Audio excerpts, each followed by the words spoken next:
Good day. My name is Patrick McCurdy. I am a public safety advocate for first responder wellness, helping first responders to get the care that they need.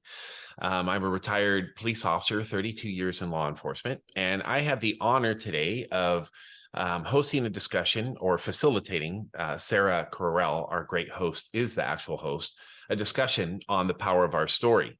And this is a series called Still in the Fight. And today's discussion we'll talk about in just a moment, but I have the honor of being surrounded by very powerful warrior women that I have the utmost respect for.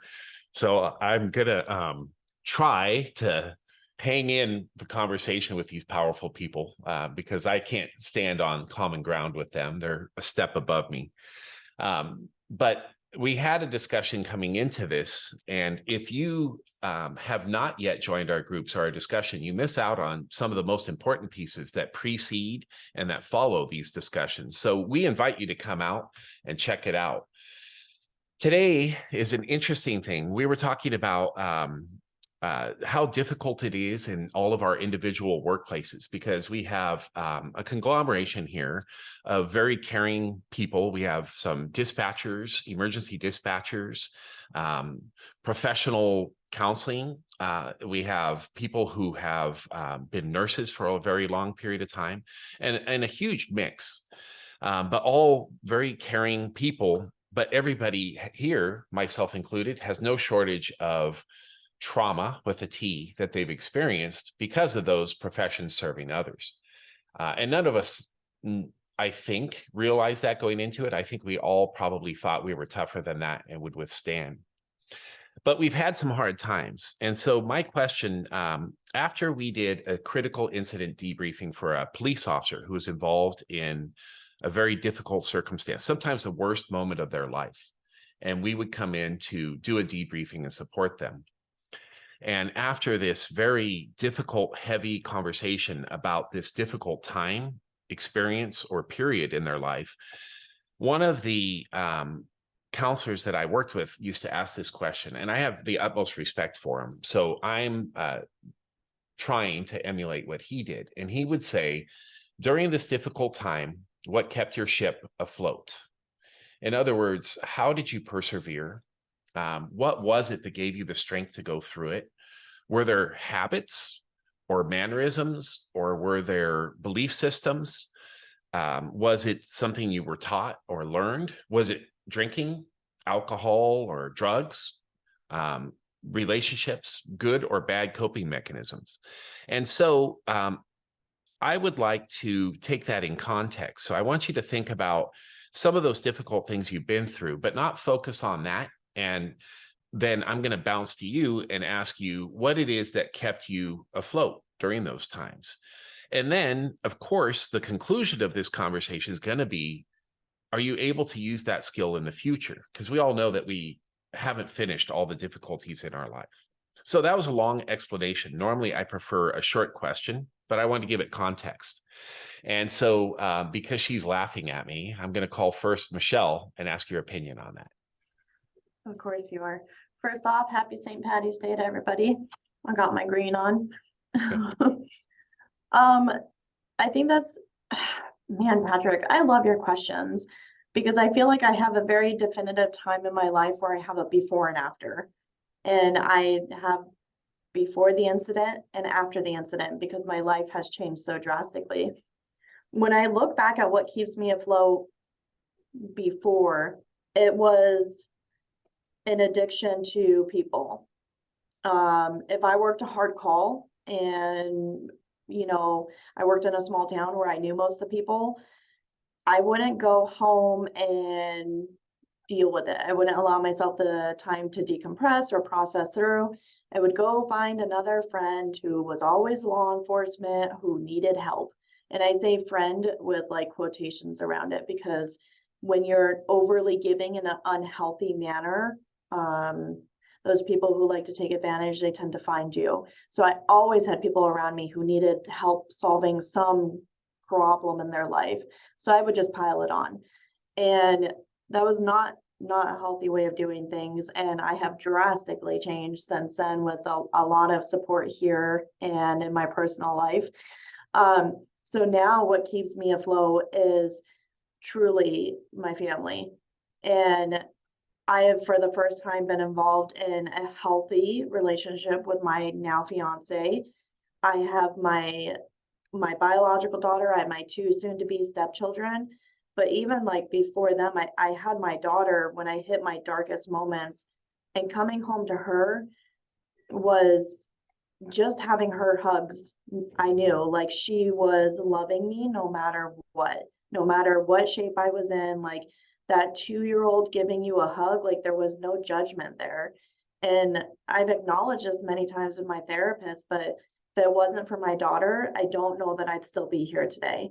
That was the only thing I had going for probably about a solid 6 months.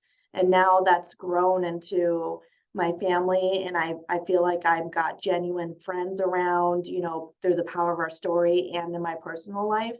So that I'm building my own foundation of a healthy family now. And that's what keeps me afloat during hard times. I love that. My experience has been when I deal with a person who is actively suicidal, um, you try to reason with them and you say things like, you have a lot of people who care about you. And their response is, no, they're better off without me. Or no, it'll be better for them when I'm gone. No, they don't actually care about me. Life will go on. And they don't realize the impact they'll have. And so I think that's very grounding and important. And the people who have that as one of their driving factors, or what keeps their ship afloat, often hang on just for that reason. So Absolutely. you make me think about it, and perhaps this discussion, if we had a longer time, could be started with what sinks your ship, and talk about that, and then finish on the high note. So I think interesting. sometimes you have to acknowledge what sinks your ship before you can find out what keeps it afloat. Yeah, but we don't always know till we're swimming in the water trying to get to shore, right? So thank you. Do you have more to add to that? Not at this time. Okay, thank you. Sarah Carell, how about you? I was so into what Michelle was saying, I didn't think quickly. Do you mind if I pass and think about it? No problem. That Okay. means we'll give you multiple questions when you come back. Okay. Janet, did you have some time to think? I'm always thinking. Do you know what? Busy. I think more like Michelle too. I was always busy. I was volunteering. I was taking the kids here. I was taking courses, and that kept me afloat before, until the crash came and I couldn't be busy. I had no idea what I was pushing down during that busy. But that definitely agree with Michelle, like family, just everybody else. And I do things like, I'm doing this, I'm going to go to a spa or do this, but it was never truly letting go. And that, what I just sent you, piece I wrote the night the mask cracked, you talked about the shell. Well, it cracked.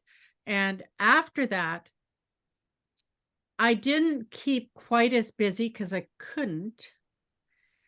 But then it was taking personal growth workshops and surrounding myself with positive people and learning all the time, and that today, just those positive people around me and no naysayers.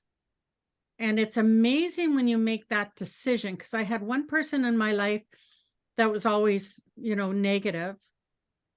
And it wasn't me breaking the relationship. She just moved thousands of miles away. So the universe protects us when we're ready for that.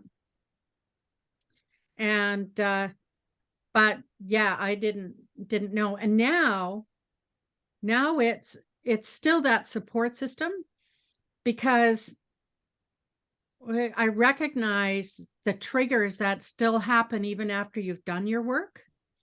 and again, Michelle will attest to this, but I'll tell you, 22-0, they've reached out to me that just this yesterday when we had that tragedy here in Edmonton, two of them reached out to me right away, and I was able to share their information. But it's really what keeps me afloat now is the fact that I've got so many wonderful people around me. And do you know what? This platform with Sarah, thank you, Sarah, from the bottom of my heart, is really my place. And when I'm not here, I do miss it, but I still think of it. I I agree with you. When I would go through difficult times, one of my resolutions was to get busier. And then often that meant signing up for overtime, because at work I felt great, you know, all this adrenaline and everything and purpose. But then you're incurring, as you do it, more trauma and exposure or potential exposure. And you're only keeping your brain occupied and delaying a response to something. But that's very common. Now, I'm going to challenge you a little bit, because I agree that this group is great, but is it great enough where if you suddenly were in the middle of the mud, stuck again, would you actually reach out? Or would there be a blank spot on my screen where you normally are? Because I know that's one of my things is I do not reach out. I isolate. I'm a master isolator when things get tough for me. And, I'm glad that for me, it didn't mean isolating in my bedroom with a bottle of Jack, like a lot of people it does. But my friends will call me, and they learned to be persistent when things are bad, because they'd say, all right, we know you're not going to return our phone call. The next thing is we're coming to your house. This is our third try. You don't answer on this one. And I'd eventually be forced to. And I always felt better when I met with them, but I didn't, and I avoided it. So the question is, would you actually come here to the people that love and support you when you need it?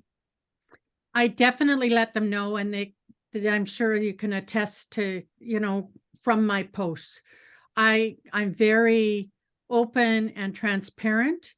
And I like to think now that when I put a post up, I'm not the only one feeling like that.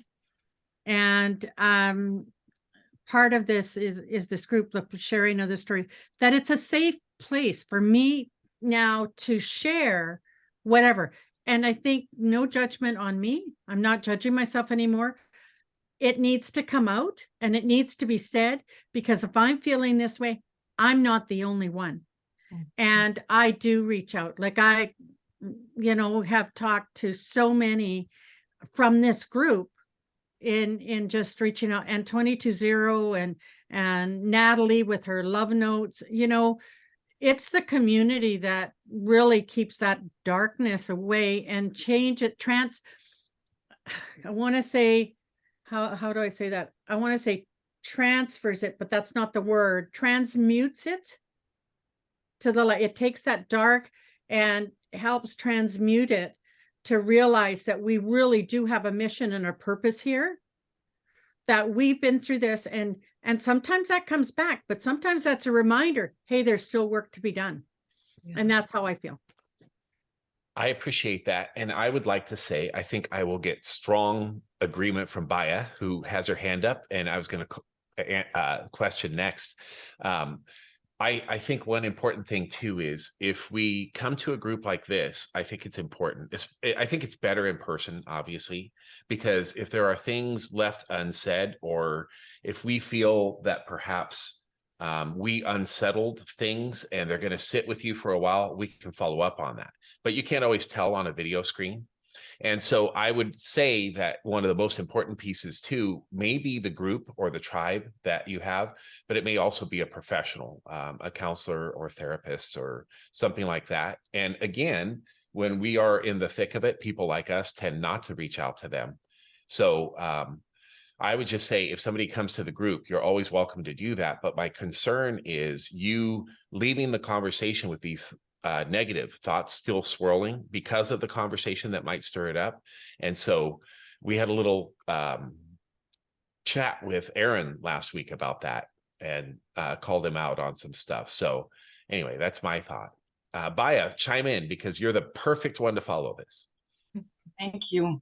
So I'm going to talk as a psychologist, but also as a person, because obviously I had my own experiences of tragedy, overwhelming circumstances, or trauma. We all, at some point or another, are going to experience different level, I will say, of a situation that overwhelm our ability to cope. That's how I put it. So the first thing I will say is what I learned from my personal circumstances and from my patient is when you have a tragedy, you need to be proactive before those circumstances happen. Because when they happen, you get overwhelmed. So you need to be proactive, not reactive about it. And I've been reactive and it doesn't work, and I've been proactive and it does work. I'm going to explain what I mean by reactive and proactive. If I'm reactive, most of the time, I don't even see that I have a choice. And usually when circumstances before are overwhelming me and traumatic, the only choice I have is my attitude. Am I going to become harder, bitter, and closed off? Or I'm going to choose to become better, stronger, and connected? Those are really, at this moment, that's the choice. But obviously, if I haven't been proactive in developing resilience, I don't even see this choice, and I jump into something that is not healthy. So the first thing. So what do I call resiliency? For me, what I call resiliency is when you're capable of being, of preparing yourself first. You always need to go to rest. Rest is very important because our ability to overcome things, my ability to overcome things too, my patient ability to overcome things. When you are rested, you are more able to think clearly, and you are more able to take some distance rather than react or collapse. There's another thing that is important is I call the 2H, honesty and humility, because there's no way you're going to connect and be even honest with yourself if you don't have the humility to admit, you know, I cannot cope with it by myself. So there's the humility, honesty, there's the community, the rest first, the community. And community is not something, I mean, it's great when the community come around you in a moment like that, but it's difficult to be very vulnerable and open with people that you haven't built a relationship with before. So I think community is something that you need to seek before those things happen, because then you know the people you can go to and the group you can go to get support at this moment. Remember, when you're vulnerable, that's not a moment where naturally you're going to go towards people. And also you're so vulnerable that if people don't know you and you don't know that it can help you, you can be hurt very easily. I mean, imagine, for example, a person that is grieving and lost their kid or their parent or someone very close, and they go to someone and that person say, oh yes, I understand what you're going through. I lost my cat. You see, and automatically they close off. Why? Because they're not getting what they need and they don't feel heard, they don't feel. So what I'm saying, it's important to have the community. I think it's also, faith is important, or what, if you don't have faith, at least you have to learn to have a good perspective and learn that before those things happen. When I say a good perspective, is the difference between thinking, that is called problem solving, or ruminating, that doesn't get you anywhere. And usually when you're in a difficult place, you go towards rumination in closed circuits and you just spiral down. And so whether it's, I think faith and the belief system is strong, but also thinking versus ruminating and learning to think is very important, because thinking gets you out of it, ruminating spiral you down. So those are the way I want to talk about it. You're muted, Patrick. What I just said was the wisest thing I've ever said. Now I can't remember it. I appreciate that, Baya. So that's what keeps your ship afloat as well? Yes. I think that you talked about the importance of rest, and one of the difficulties we have when we're extremely stressed is rest, or at least sleep. Sleep is difficult, but forced rest, at least quiet periods and quiet time, I agree with you. I know that one of the things I did in defiance when I was suffering administrative betrayal and dishonesty and unfair circumstances, I, in defiance, said, it is not, they are not going to get to me. They will not have that over me. And I would go to work and consistently show, just to show them that they aren't affecting me, a positive attitude in every interaction. And it's kind of like that thing about smiling, a fake smile. And that muscle memory and that mechanism does actually release chemicals that causes you to feel better, whether you're faking it or not. It makes you actually start smiling. Because I definitely, even in the midst of it, had days that were horrible days, but I went in and, like I said, in defiance, not because of what you said, because of resilience or a proactive approach, but in defiance said, it is not going to get me down. And I started feeling pretty good about things. And it's interesting, you use the word ruminate. Do you know the origin of that? No. It's what cows do. When cows, I had to look it up one time because somebody was using it in the wrong context. And cows, when they chew their cud or their grass, swallow it, and then kind of throw it back up into their mouth and chew it again, and then keep doing that. And so when you ruminate, I think it's a good analogy. Perfect comparison, because I'm ruminating on something I keep throwing up in my mouth, chewing on it and swallowing it again. So Sarah Marie, perfect time for you to jump in.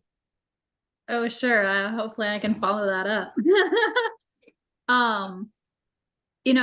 Sitting here and just kind of listening to the question, I think how I handled stress and handled the traumas and things in my life has definitely changed and progressed over time. Some wisdom from my father, who passed away in 2000.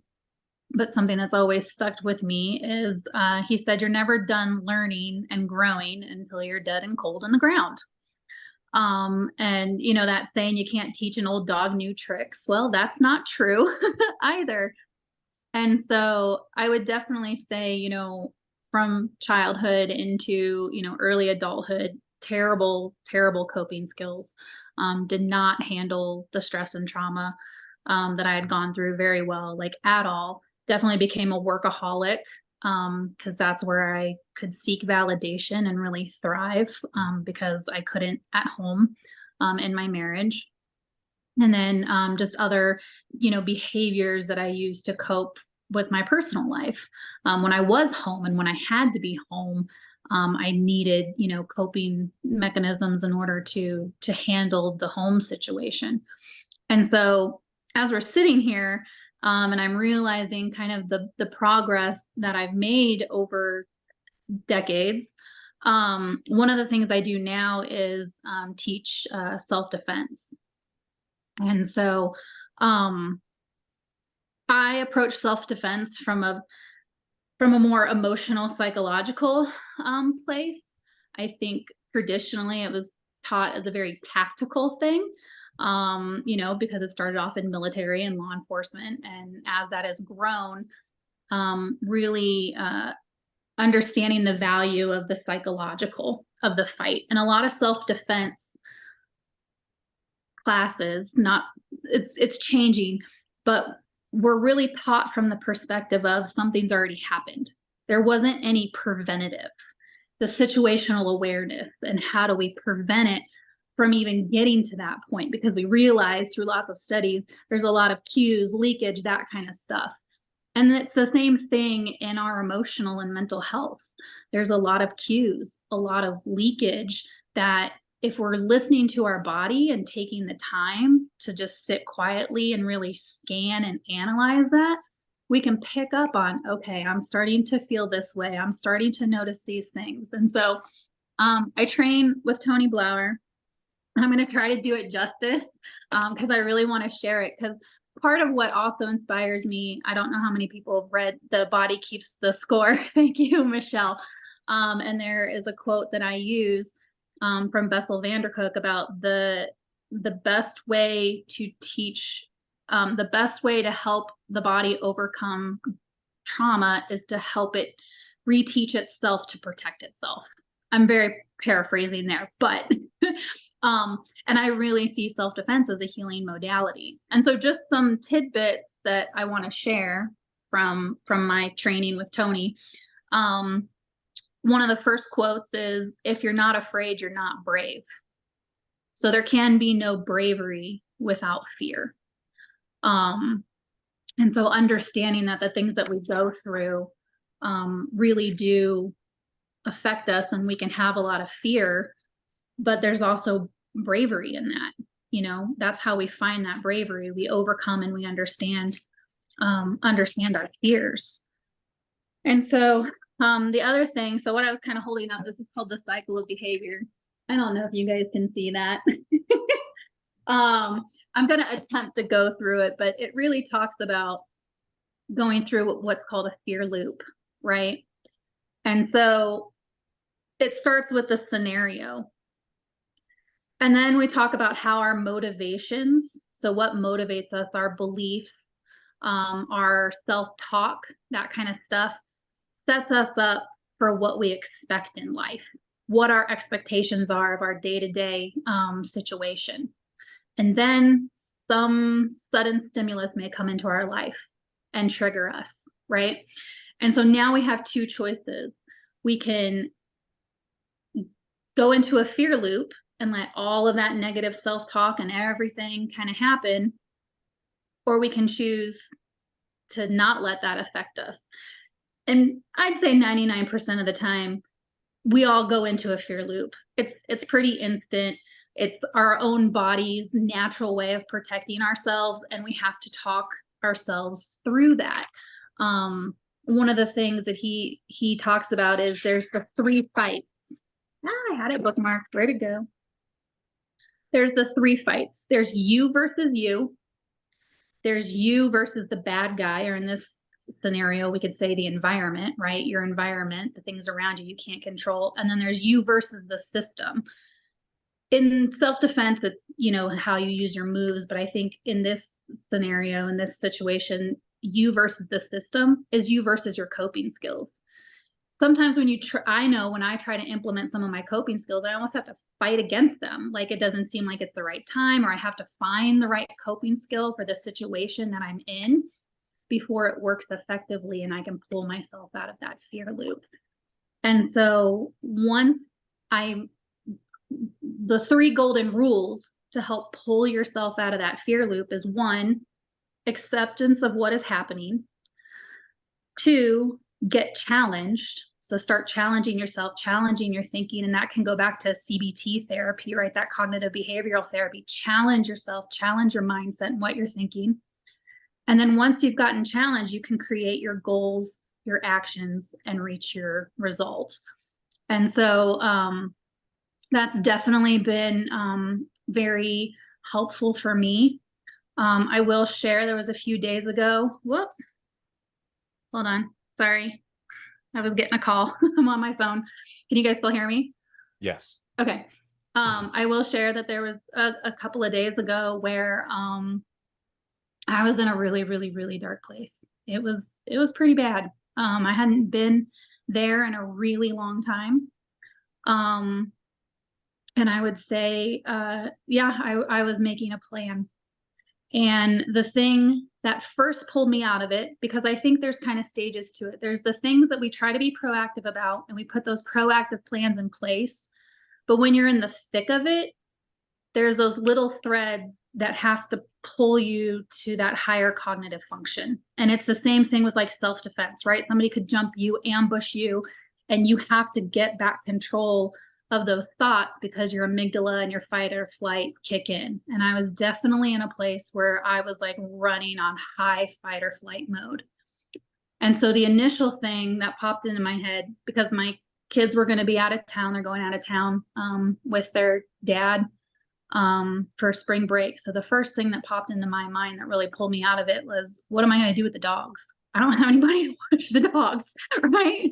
So I was kind of like, I can't. They're the dogs. And then after that initial, pulling me out of it, snapping me out of it, I was able to then look at, you know, this fear loop and what I was going through. Stop, breathe, think of the golden rules, start to get challenged. What are the negative thoughts that I'm telling myself right now? And really start talking to myself and creating my goals and my actions. So then I was able to like reach out, you know, to my support system and say, hey, this just happened. You know, can I talk to you? And so then I was able to put like all of those things in place. And so I think it's not just thinking of kind of the bigger like self-care and those kind of things too, but it's those little threads, those little, I guess I could call them anti-triggers, right? So you somehow got to flip the switch and trigger the anti-trigger to your trigger. And so if it's something like, what am I going to do with the dogs, or something little like that, you know, thinking of those things and kind of having those things on hand to really help connect you with the world is so important. And then this tribe, you know, these people, any tribe, any community that you can have is just that much more anchoring to your mental well-being and to your heart. So that was my share for the meeting. So let me, in my words, try to summarize and tell me if I'm correct. So what keeps your ship afloat is recognizing that you're in the fear loop and actively taking steps to resolve that. And sometimes, like we said in all the other conversations, I think recognizing we're in that difficult place is where we fail, right? Mm-hmm. And it's interesting because you talked about the dogs. I've had so many people tell me how their pet saved their life. Yeah. I have a very close friend who was sitting in the room with a loaded gun saying, this is it, I'm going to end it. And the dog clawed at the door and he just ignored it. And then the dog pushed the door open and came in and put his head on his lap. And he said, oh, stupid dog, you know? And he said, I can't do this. Then my dog will see me and then my wife will find me. And it jarred him. And I don't know. So they sometimes know, don't they? Mm-hmm. Yeah. So did I kind of summarize correctly? It's recognizing when you're in the fear loop. And I think you said something, and I want you to correct me on this if I was wrong. So I think you mentioned childhood when you had trauma and you started there. Did you mention that? Yes. Yeah. Okay. Yeah. So right as you were talking, my headphones glitched out just a second. okay. I also know, and I think Baya will affirm this, that we carry whatever our first experience with trauma is, the earliest trauma and significant trauma that puts us in significant fear or helplessness. Helplessness is another one. Lack of control of our environment. That's what we resort to as adults. And so I know people who in times of trauma or stress become a petulant, screaming 8-year-old girl. And that is no derogatory statement about them, but that's their earliest trauma that affected them. And they become that and haven't yet been able to overcome that. And so I say that because I give you a lot of credit because of the work that you put in. And frankly, I taught self-defense literally all my life with my dad when I was a kid and then later. And I wish I had that analogy then because it would redefine my why and how I'm doing stuff. So I really appreciate that. Thank you. Yeah. Cool. And Chris joined us for Ladies Night. Glad to see you, Chris. Just a heads up for you, we are recording this conversation. And before I come to you, I'm going to talk to Sarah, but the topic is during difficult times, what was it that kept your ship afloat and kept you pushing on through the turbulent waters? So Sarah Carell, are you ready? Yes, I'm ready. I'm ready now. I first wanted to say, Janet, I am so sorry about the officers lost in Edmonton. I don't think I specifically reached out. And so I want to just say that now. I know that's a huge part of your heart. This is not the first time by any means. So yeah, I'm very sorry. To answer the question, what floats my boat, I think the biggest trauma, losing my father to suicide, it was what got me out of bed. It was my kids. I felt determined that this was not going to dictate how their life went, even though I had to figure out who my new normal. Sometimes I hate that phrase, but I think it's a good phrase, kind of like, you're changed forever with a suicide, blindsided. You just, everything changes. So I think that was the first thing for me, was the kids, that I just was going to do everything I could. We had the destination house, overcompensating, I'm sure at times, just to make sure that there was a lot of joy in their lives, while I could not muster up the joy or the fun. But I think too, what I learned from a lot of things too, like sometimes it's a sad thing, but sometimes when we're all at our lowest, it's a strange thing, but somehow people end up surfacing that want to tear you down even more, or show you how far, right? Like I just remember thinking, gosh, would you judge somebody who had terrible cancer, if their house was not perfect? Or so it's just kind of a funny thing that we do to people when they're down. Like we get irritated, or so that's what I felt like I had to kind of protect myself from, like really find my tribe. So I would start reading clubs. I would start what I needed. And I think that is kind of what I would focus on, like the negativity at times when I felt at my lowest. I feel very strongly now about reminding people who they are. So that is kind of like something that's always on my mind, is just to remind people who they really are, not some of maybe the self-condemning thoughts that they may be having. And I think that's the biggest thing, is just to give what I needed at the time. And that kind of gets me out of even feeling stuck. Awesome. Did I accidentally step on you? Did you hear me? Oh, okay. Thank No, you. what did you say? No, I wanted to make sure I didn't accidentally say something while you were talking. Oh, Because I have a bad habit of going hot with my mic before I am ready to.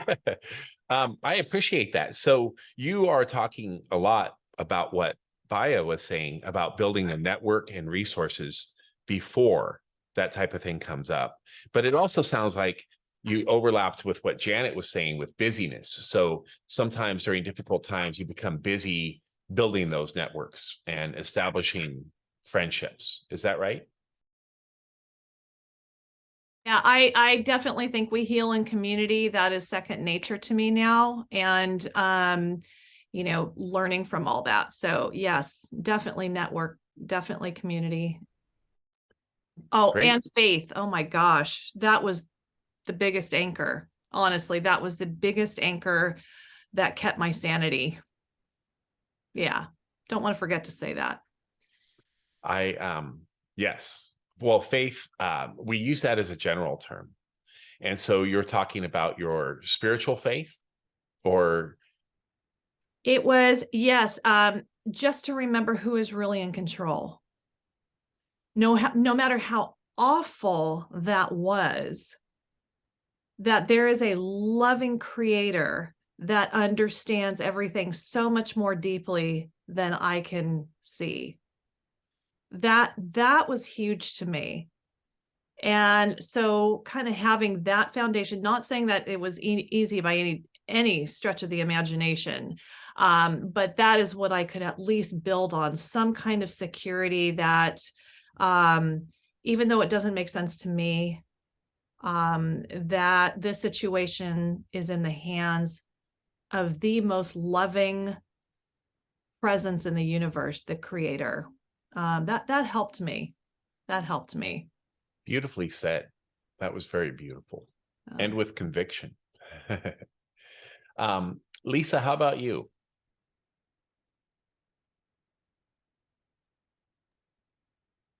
Good Hi, morning. everyone. And Baya, I see your hand up, so I'll come back to you and then I'll ask Chris the question. Go ahead, Baya. Go ahead. So I prefer this part not being recorded. Is that okay? All right, Chris, what are your thoughts? What keeps your ship afloat during difficult times? First, I have to say, I think my word of the day that I'm hearing here from the amazing sharing and self-awareness and courage to say and talk about it is fortitude.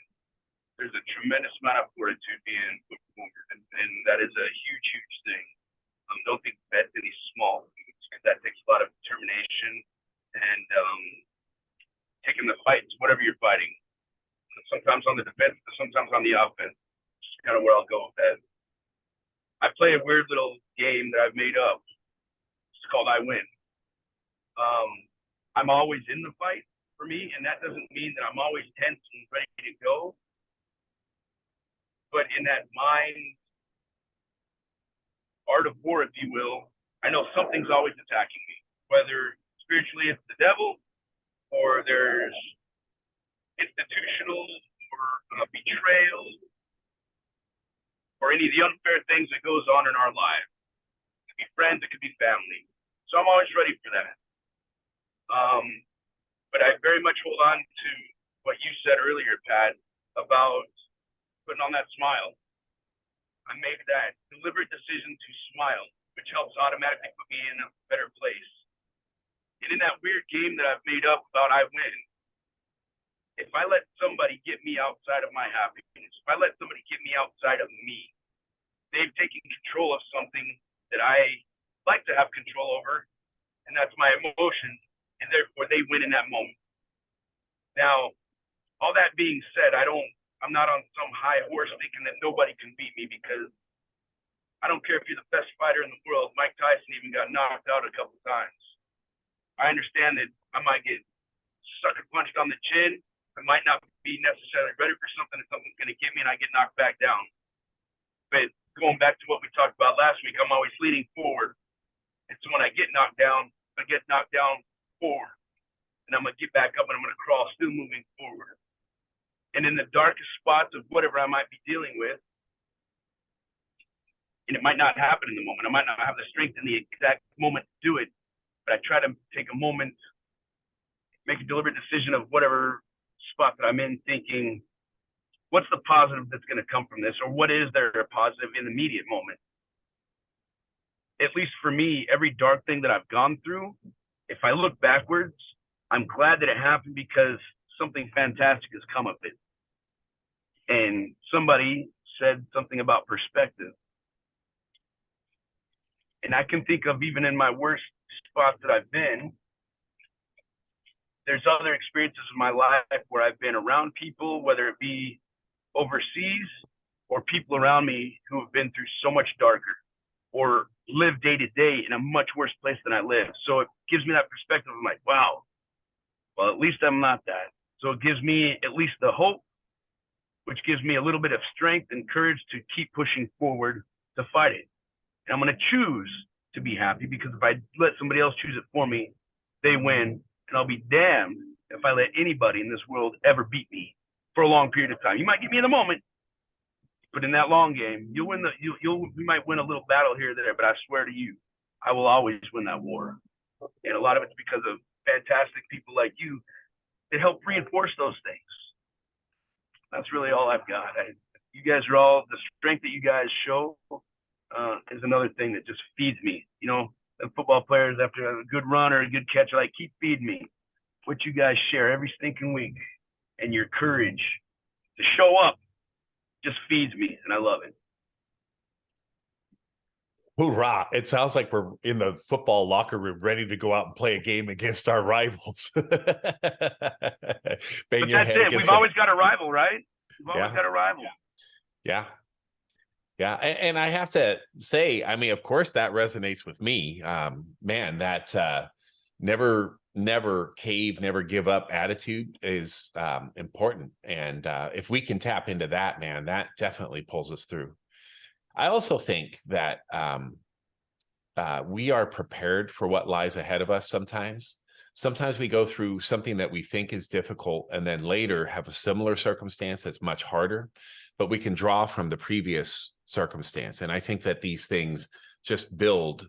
And I think it goes back to what Sarah said about faith. You know, for me, that definitely has been true. I went through some really, really tough things.